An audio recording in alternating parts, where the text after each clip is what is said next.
it was interesting looking at your, obviously pretty impressive CV, but, that sort of stuff doesn't matter when you're an entrepreneur. But the experience you had, I mean, you held numerous growth positions in the digital comms space. So I've got here, obviously Brave acquired by Powerland. That took up a decent chunk of time. Yeah. McCann Erickson. So you were APAC Regional Director for e-business CRM, web-based marketing projects. This was the very early days of the internet. This is 2000s, I think. Yeah, exactly. Various consulting projects. I was just curious, what to you, when you went to We Are Social and then developing Metigy today, what seems like the biggest principle you've pulled from that time of your life? Look, I think if you choose to be in digital, probably you accept that that's just going to keep changing all the time. So as an entrepreneur, perhaps you think, well, I've got to keep moving to the next frontier. That's where the real opportunity is, both the challenge and the money. And We Are Social is a great example. Like I got involved in there in 2011 as a partner. The business had started in the UK in 2008. But really running a social agency at that point, or growing a global social agency, was still a novelty. But by 2014, we're in the process where it had started to mature. We'd built good businesses around the world, and I was a partner in the Australian one, and we got to a fairly mature point, like a 55-person team. And everybody collectively was going, well, okay, social agency was the frontier in 2008 through to now, but that's becoming the norm. There's a proliferation of social. So how does the agency evolve going forward? And we got an opportunity to sell it, and it was a process where we sold it to Blue Focus of That's right. China, which is the largest media group in China.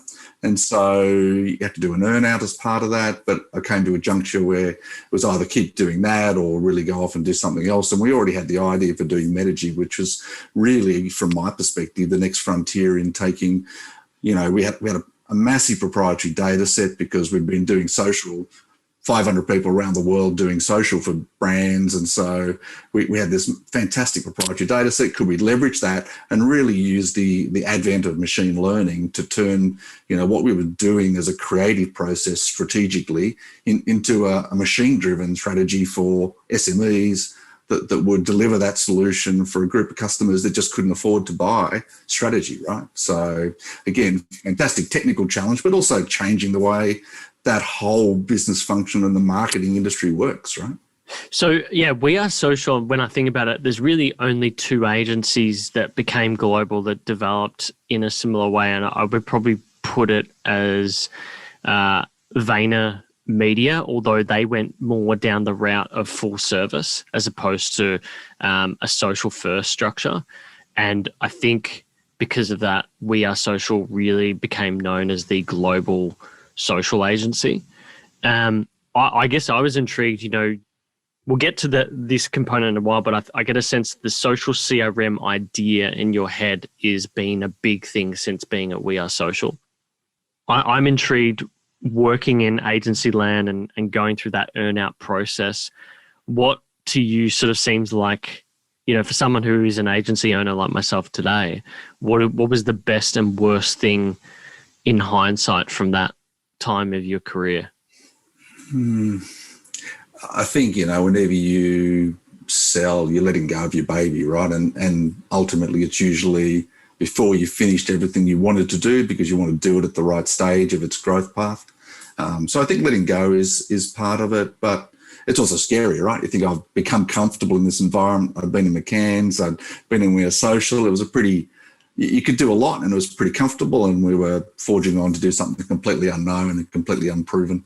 So there's a huge degree of discomfort and, rising above those, personal feelings around, do I jump out and do something completely different? Yeah. Well, that was an interesting thing. I mean, I know that one of the notes I had here was leaving We Are Social. And when you left, like I said, biggest global footprint, you got a family with kids. They're not as young now, obviously, but then they would have been younger.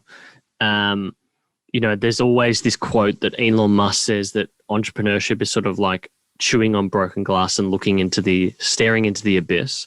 Yeah. I mean, I had this realization a while ago that that would have been the time where people would have still seen AI as a fad and not a trend. I had this recently with TikTok because we manage TikTok talent, and an Instagram manager said to me that they don't take it seriously. And so I was curious for you at that point in time, when was that realization that this is not a fad, it is a trend? And it's such a trend that I need to take this risk to go choose some broken glass.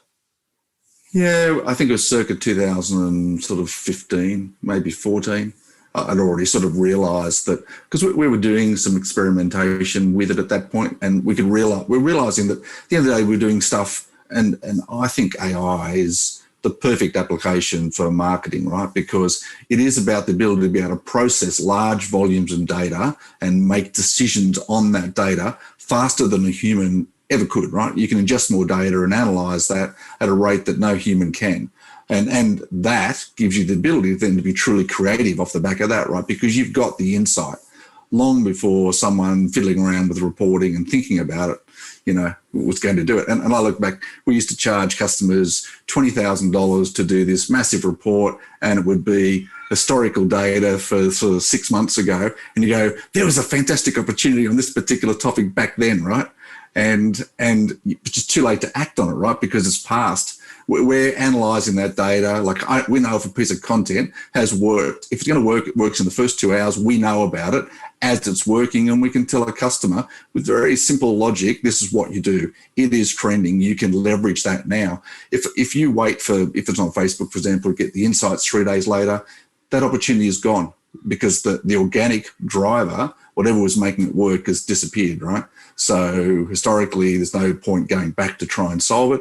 That's an application where just the human can't do it, but with that knowledge, the human can be so much more creative to deliver a fantastic outcome, just driving a naturally occurring event, right? Yeah. Because I was wondering, why go the route of not just creating an AI-driven agency versus a SaaS product? And I get a sense that the sort of, in one of your bios, there was this discussion around the idea of a social CRM. It seemed to me, I don't know if you'd agree, but it seemed to me like a really important idea to you in that era, because if you think about it, you built this agency, and the agency was social focused, and you could see that the world was going social focused, but there still really isn't CRMs that intertwine well with social and that are social first.